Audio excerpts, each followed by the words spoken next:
Tango Tango Papa 2112, May 2nd, 2022. Have we seen the actual reality of a monstrous crime? Or merely an illusion, the product of a tortured brain?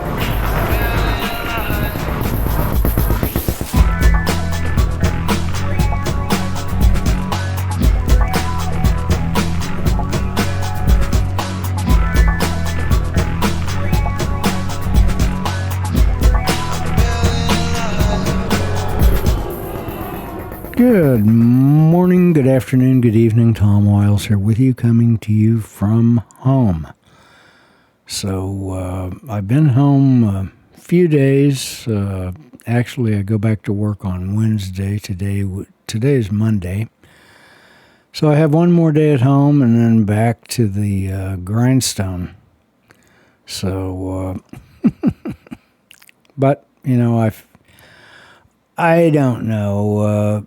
Of course, I could retire if I wanted to, but, you know, I don't know. There's several things that are kind of holding me back. I think one of the big thing is I really think that I believe, it's more than just think, I really believe that I need to continue working, you know, because let's face it, work provides meaning. I know a lot of people resist that idea, but, you know, I'm sorry, but it really is true. I think, you know, now I'm not saying that that's the only place you can find meaning, but that is one of the main places where people do find meaning. So that's one thing. Another thing is, you know, what about, you know, I could do some sort of a part-time job, or, you know, that would really, it would have to revolve around change of lifestyle, because there would be no point in doing another full-time job that I might or might not like, or might not be any different than the job that I have. The job that I have is, you know, is probably, I'm not going to say it's the best possible job in the world with the most pay, or for the, you know, it's, but it's probably one of the better driving jobs. It's probably, you know, who's to say whether it's the top job or not? Probably isn't. There's usually always something better, but I'd say it's right up there. And I think at this point I'd be hard-pressed to find something different, you know, or better. I could maybe find something, you know, the chances are I could find something that would be worse. And so, you know, if it ain't broke, don't fix it. The other thing that sort of gives me pause is all of this inflation that seems to be happening, and I think there's probably a good chance, you know, well, the supply chain thing keeps, you know, rearing its ugly little head with shortages and what have you. And that ends up turning into inflated prices, and there's lots of inflation going on right now. And it's probably, you know, the governments have spent, you know, printed all kinds of extra money, as well as you've got these shortages that are going on, and of course the price going up helps regulate supply, because if the price goes up too high, then, you know, in theory, usually people, you know, they can't buy it anymore. They'll if it's not an absolute necessity, then they may postpone whatever their buying choice. But that really is the best way of just allowing the price to float. That really is the best way of sort of regulating the demand. But in any case, the prices are going up. So, you know, and then I have this other problem, and it's really my problem. I like to spend money. And, you know, that's just, what do you do? So could I if I had to really rein in the spending and cut the spending off, could I do that? Yeah, I bet I could. But do I voluntarily want to do it? Not really. There would have to be some sort of a demonstrable benefit to doing it. And, most of the time I like my job. It has its moments that I don't particularly care for it, but most of the time I do enjoy it. And I think as long as I'm physically capable of doing it and I enjoy it, then it kind of makes sense to continue with it. So, at least for the time being. So that's what I'm doing. So we'll see, kind of see what happens. But, in the meantime, like I say, I'm physically capable of doing it. And, the job really it hasn't become any more difficult than it already was. And they certainly seem to be keeping me busy enough. So unless something with the job changes, and or something with me changes, some factor with me or the job, then all things being the same, I should just kind of keep on keeping on. So, that's my current thinking. So, anyway, if you're torturing yourself by watching the video, I'm actually recording this the video as well as an audio podcast. We'll split the audio off. You're watching in the background. You're watching an image of my fireplace. I ended up, and I don't know if I talked about this before or not, but I had ordered some so-called electric fireplace logs from it's this website. It's usfireplacestore.com is the website. And they have different,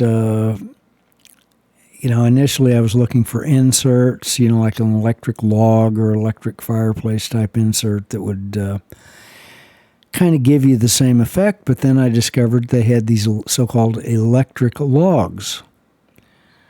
And the electric logs are pretty interesting because they're not, they just kind of sit in the, and that's actually a real fireplace, and I used it initially years ago when I got the house. I used the fireplace like 3 times. And then I just, I kind of never used it anymore. I sort of decided that it was kind of redundant. What was the point? I have central heating and air, so there was really, it's more of a visual thing than anything else. So a real fireplace is a messy thing, because you end up with lots of ashes you got to keep cleaning out. And then eventually you got to clean the flue out, or you're going to end up with a flue fire and blah, blah, blah. And so it is and it can be kind of stinky at times. So I just never did, I used it those 3 times initially, and then I just never did use it again. And so there were some old logs in there that were in there for 22 or 23 years. And so I got these so-called electric logs. So I took the old logs out, the ones that had been in there. They're about the same age as if you're looking at the image in the lower left corner of the image. There's a kind of a little metal basket type thing that's got some logs in it, and those are actually real pieces of wood, and they're about the same age. They're about probably 25 years old. They were cut 25 years ago, and so those are just kind of decorative. They've been decorative all these years. So, but in any case, so I cleaned the because in other words, the fireplace was actually ready to, I could have started a fire and burned those logs, but I took them out and then I cleaned all the ashes out, which is a little bit of a job, but cleaned all that out and, kind of vacuumed it, get as much of the stuff up as I could, the dust, the ash dust. And so then these so-called electric logs, which they sort of look like, they're fairly convincing as far as looking like logs. They're made out of plastic.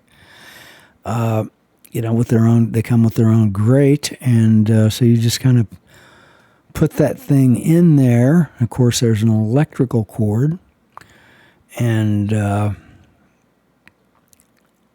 fortunately, the electrical cord, I thought I might have to find an extension cord so I could plug it in. However, the cord that came on it was actually kind of a long cord, and it was long enough I could actually come out of the fireplace with it. And then, if you're looking at the image, go to the right. And there's some, kind of stuff in the way that's blocking the cord. And then behind that, in the far right of the image, there's a, kind of big recliner, or you can see about half of it. So I was able to plug the electric logs into the AC receptacle behind the chair. So that, so I was able, that worked out fine. Didn't have to use any kind of an extension cord. And so that, but the little electric logs came with a little remote control. And so you can just turn that on and off. And so the fire effect is actually fairly realistic looking. It's actually fairly realistic looking, and because you got the depth behind it, it makes it look like the flames are, which they're obviously not flames, but it makes it look like, because you can see the firebox actually behind that, so you have real depth to it. So it looks like what appear to be flames are actually. More, they're in an actual kind of 3D environment, more or less, because there is depth, there's real depth behind them. So, but in any case, that's created by, kind of a plexiglass type material that's part of this electric logs. And, so there's this plexiglass material that these apparent flames are sort of more or less projected onto.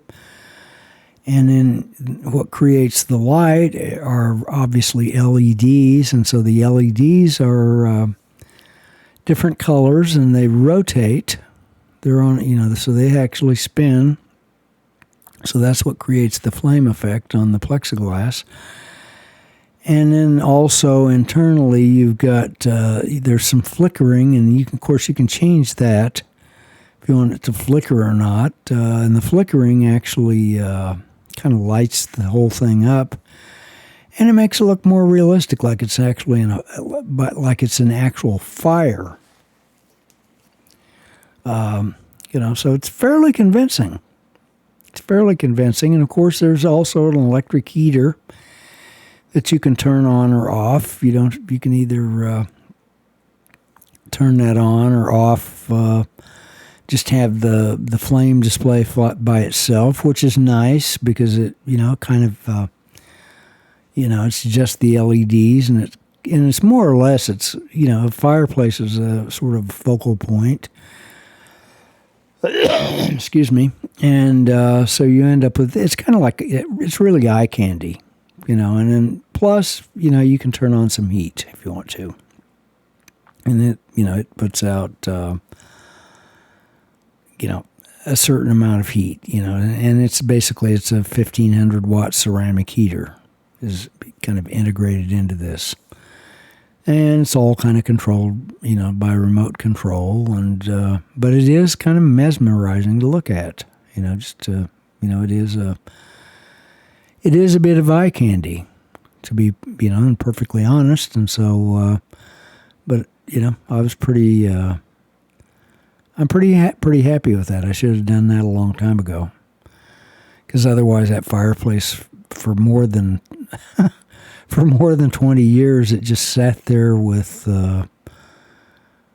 not being used, and it was just kind of dead looking, and there was no fire to look at, or there was nothing to the focal point. So anyway, I got that and got that working, and I'm really happy with that. So, but that's the background image. So it's kind of boring. But at the same time, if you're torturing yourself and you're watching this, instead of watching me, you can actually kind of fixate on because that's what I'm. When I'm looking at my monitor right in front of me, and that's actually what I'm looking at instead of looking at the camera like I should be. My eyes are attracted to the fake flames. So, but anyway, the other things I've done while I've been home, I've, kind of made the rounds with different people as far as eating out, kind of socializing, went to see a movie this afternoon with one of my friends. The movie, it's called Memory. It's Liam somebody is the actor. Kind of reminds me of Lloyd Bridges, if you ever remember who, Lloyd Bridges. This guy sort of looks like him a little bit. But, so anyway, that's not a bad movie. So it's okay. So I saw that, and we ate afterwards, and then I came on home, and, so now it rained pretty hard, especially when I was at the theater there at one point, even over the sound system in the theater, which they had turned up pretty loud. At a couple of points towards the end of the movie, I heard really loud thunderclaps, and I thought, I don't think that was part of the soundtrack, and it wasn't. So when we got out of the movie, it was coming down pretty good. And then it passed. And I think it's supposed to do that again. I was looking at the radar a while ago, and it kind of passed. So, but it looks like there's maybe more on the way before the night's over. So, oh well. It's in the spring. Sometimes it tends to rain here quite a bit in the spring, and that's the way it is. So, but at least with me up here on the hill, I never have to worry about it flooding. If it ever floods here, then there's going to be some severe problems elsewhere.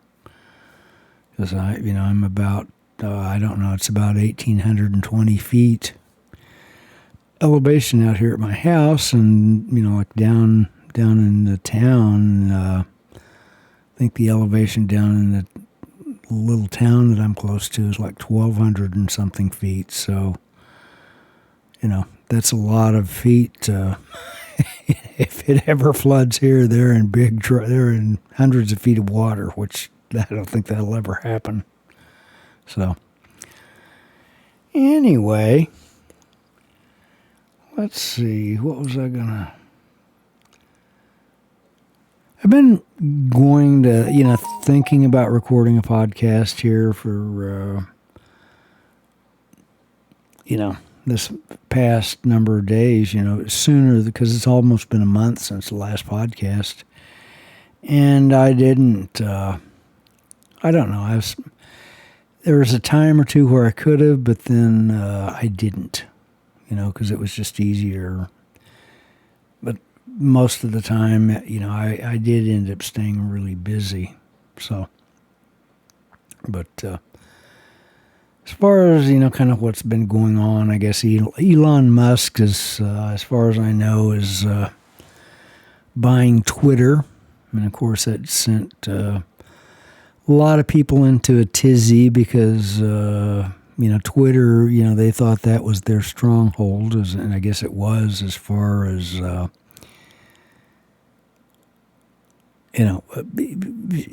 only allowing thought to occur one way, and stopping people from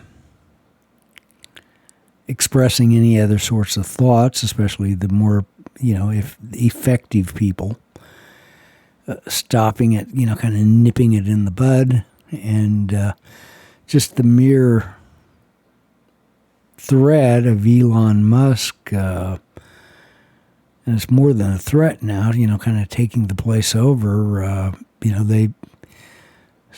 lot of these people, the ideological leftists, just went insane.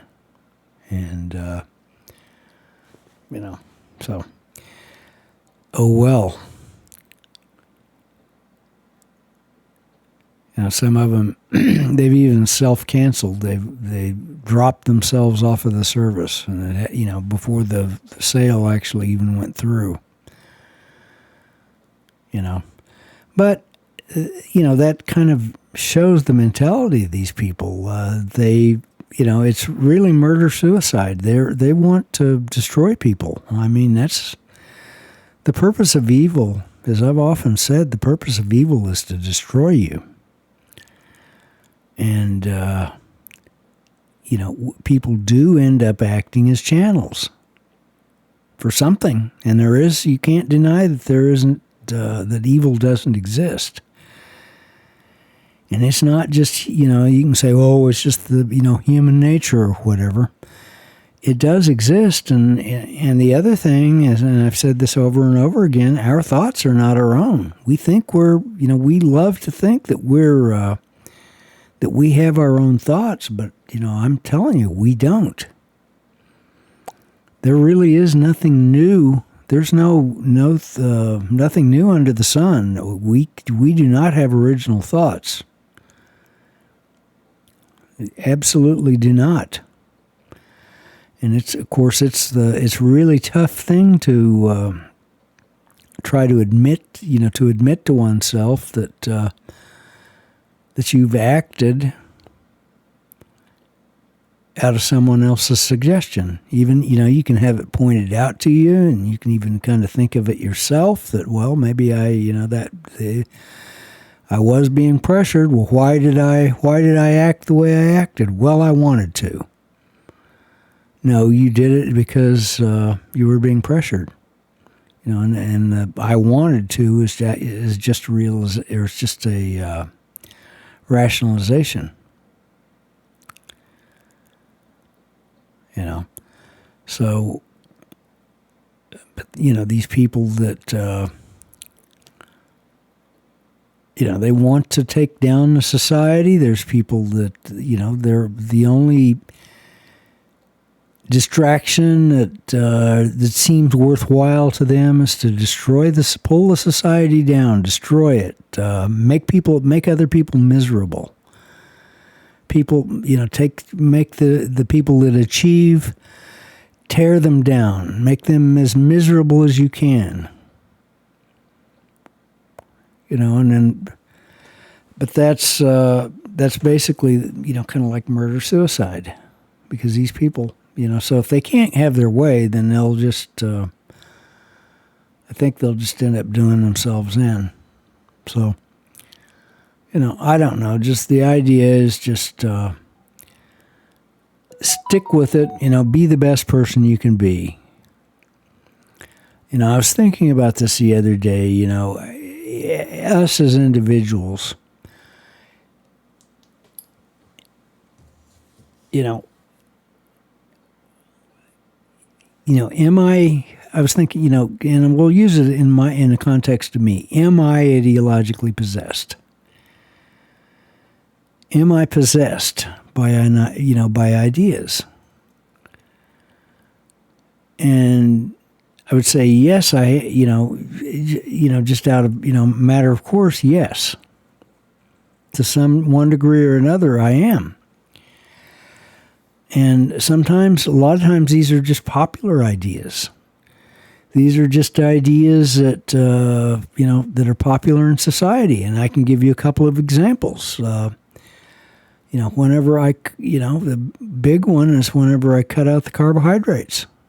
And that's been 3.5 years ago. And it's become really apparent to me that, it's not just my own experience, but the experience of a bunch of other people that have cut out carbohydrates and are really experiencing major health improvements, and reversal of diseases, various sorts of diseases in many cases. It's pretty obvious that, human beings, although we can eat carbohydrates, we shouldn't be. And so,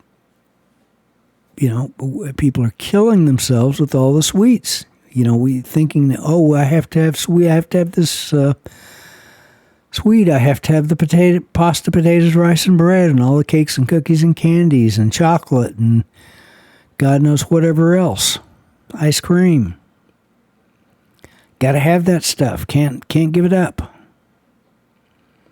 I was raised with it. It's normal. Can't give it up. And in the meantime, more than 50% of people are they're either overweight. A lot of them, I'd say probably, maybe more than 50% of people at this point are obese.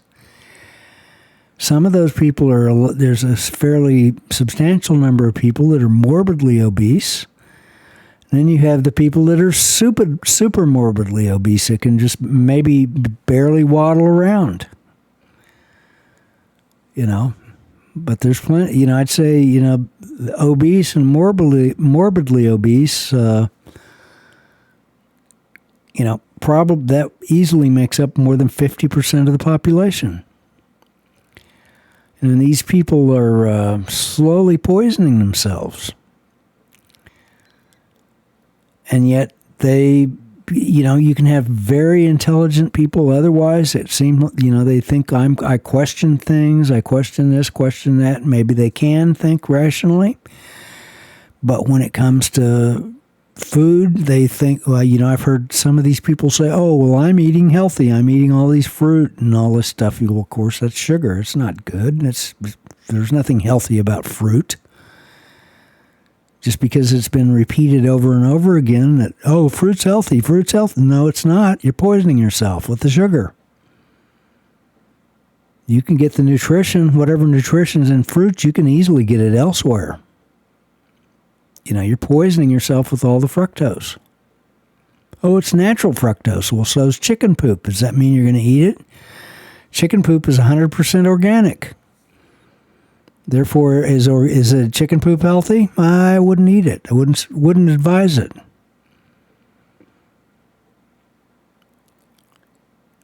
So just the so-called natural sugar is not. There's no advantage of that over anything that ends up converting to glucose in your bloodstream is the same damn thing. There is no magic distinction.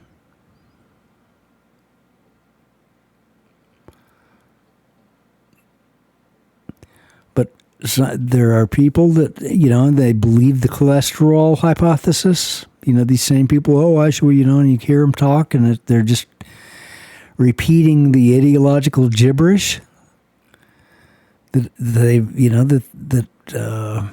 that we've all ended up repeating. I used to repeat it. Used to think that way, or I really wasn't thinking. I was just kind of caught in the ideological trap with food, and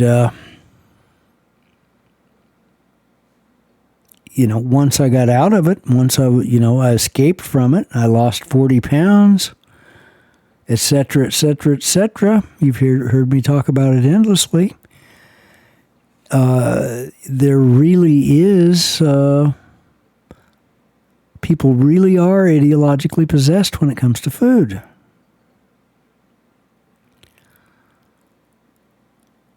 So if that's the case, what else am I ideologically possessed with? What other things might there be? Because getting out of the ideological possession of just the food by itself, so I'm eating the right, I'm cutting out the carbohydrates. Just that by itself has made a radical improvement to my existence. Are there any other areas that could be radically improved? Of course, another one, the one that came first is giving up resentment. And you've heard me talk about that rather endlessly for years.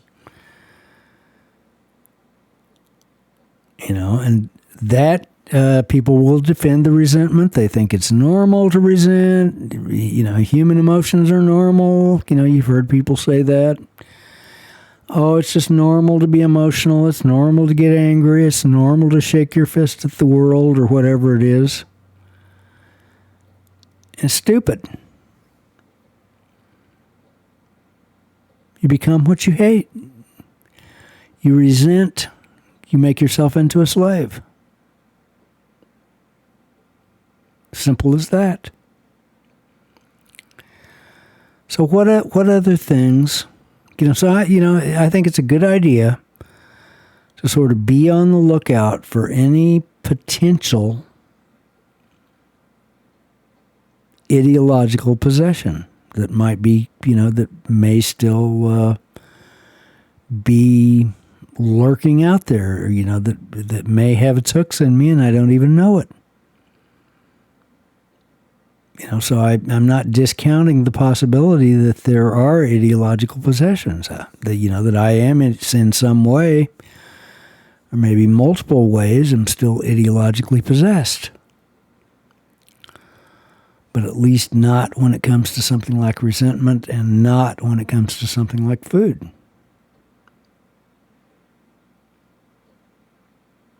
So, but that's, knock that down. So that, potentially you can make your own existence better by getting, recognizing ideological possession when recognizing it. And then if you can really recognize it, you can actually, that's how you get away from it. But you have to be willing to recognize it and not resent what you see.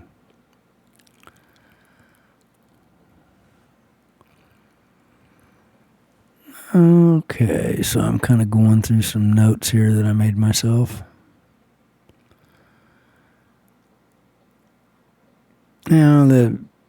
I made this note, people pay big money for perception-altering substances. Yeah, they do. And I guess a lot of states now are, kind of going ahead and they're legalizing the marijuana, which I think that's stupid. Now, of course, I've never used marijuana, never wanted to use marijuana. I think it's foolish to want to the idea that you're going to alter your perception, because like I said, it doesn't have to be marijuana, it can be food. That's what do you think people are doing with food, with the taste of ice cream and chocolate and all of the taste? What do you think people are doing with it? They're altering their perceptions. Oh, it makes them feel good, like they're feeling like they're God, essentially. So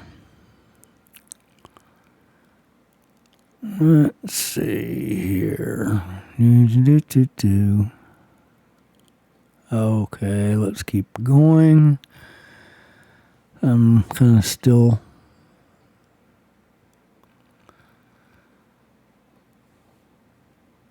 looking through here.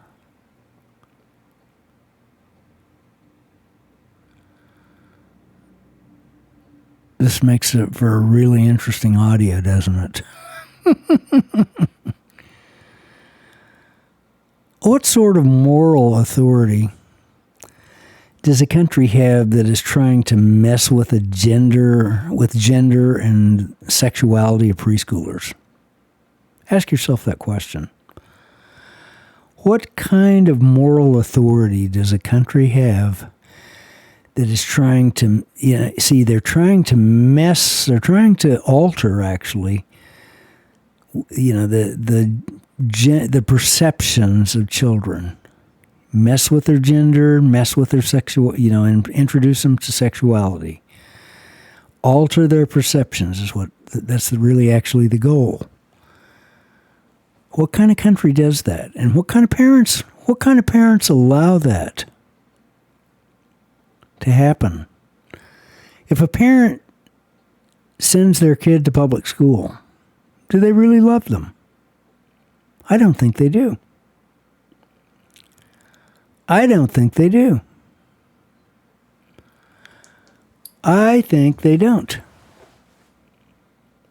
That's pretty obvious because, we see what's going on. Well, I can't afford to do the homeschooling. I can't afford to not send to do private school. Well, why'd you have kids?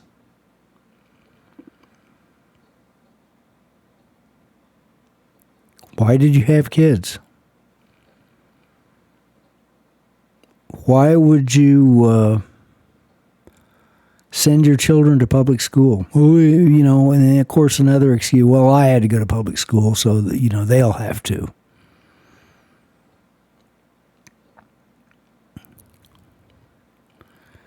But you see what they're doing. They're trying to sexualize them and twist them and, give them physical hormones that permanently alter their bodies. Or even irreversible medical procedures. It's insanity. Utter insanity. Why would you send your kid to a public school?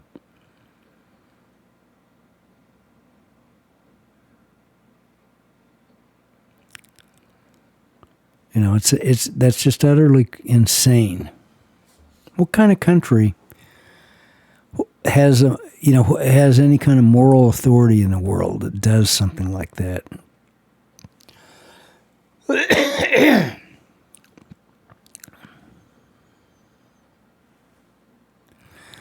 brings up another point. One of the most important functions a parent, and I love to disarm myself. I'm not a parent, never have been a parent, never will be a parent. But knowing what I know, I have an opinion about it. One of the most important functions a parent has is to as much as possible, be an environment for their children that helps them, the child, put them in an environment, into a situation that helps them to the maximum extent possible find their own meaning in existence, for the meaning of their own existence. So in other words, you as the parent, you're sort of the environment for the child. Think of it that way. You're the environment. So you want to be, as good of an environment as possible. But your job, among other things, is one of the main primary tasks is to put your child in such a position that he or she has the maximum chance possible of being able to discover, generate, find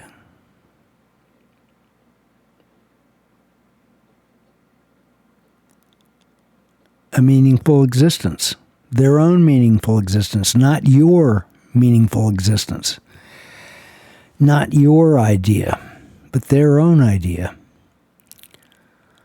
Of course, you want to teach them how to work, and you want to teach them the value of work and the value of being friends with their conscience.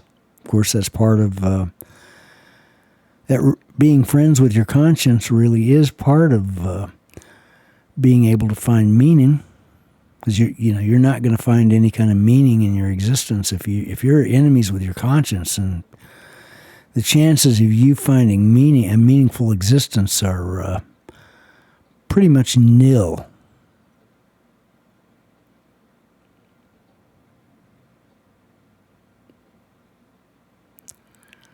That really is I'd say your primary job as a parent is to put your child in a position where they have the maximum likelihood of being able to find a meaningful existence for themselves. That really is your function as a parent.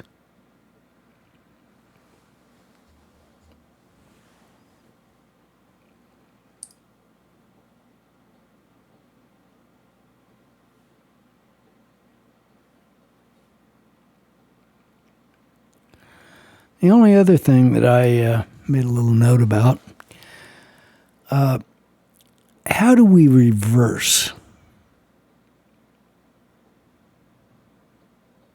the moral decline? How's that? How do we do that? That's a tough one. And I think it can only be done one person at a time. Well, I know it can only be done one person at a time, but how do you do that? Is it something you can just, I'm going to put this message out here on Facebook, and then all of a sudden it's just going to reverse the moral decline? It doesn't work that way. The only person that you can really affect, that you really have any effect over, is yourself. That's where the maximum impact is with yourself. And that means making friends with your own conscience. And if you can genuinely make friends with your own conscience,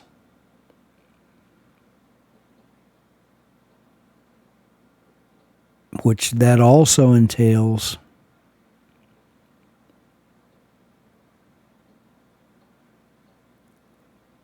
finding and giving up ideological possessions.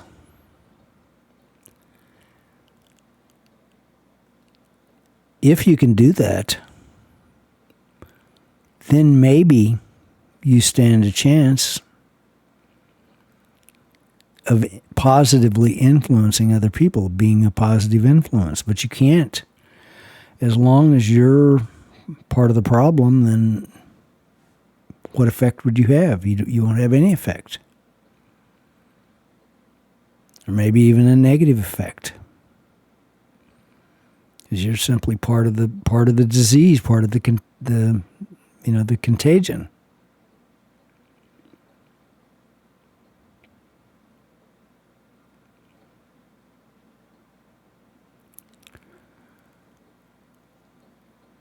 But it really is necessary, I think, to give up. You want to be an effective person, you have to give up. You have to, have the attitude, I'm going to make friends with my conscience. But then you also have to have the attitude, I want to see where I'm wrong. I want to see where I'm ideologically possessed. And of course, ideological possession revolves in large part around value systems. And if you're enemies with your conscience, as I said before, forget about having the right value system, because you don't. Can't have. Sorry to be the bearer of bad news, but in order to have the proper value system, you must be friends with your conscience. And not just lip service friends. You've really got to be friends with your conscience. Then you have the right value system. Then at that point, you stand a chance of letting go of ideological possession, or various degrees of ideological possession.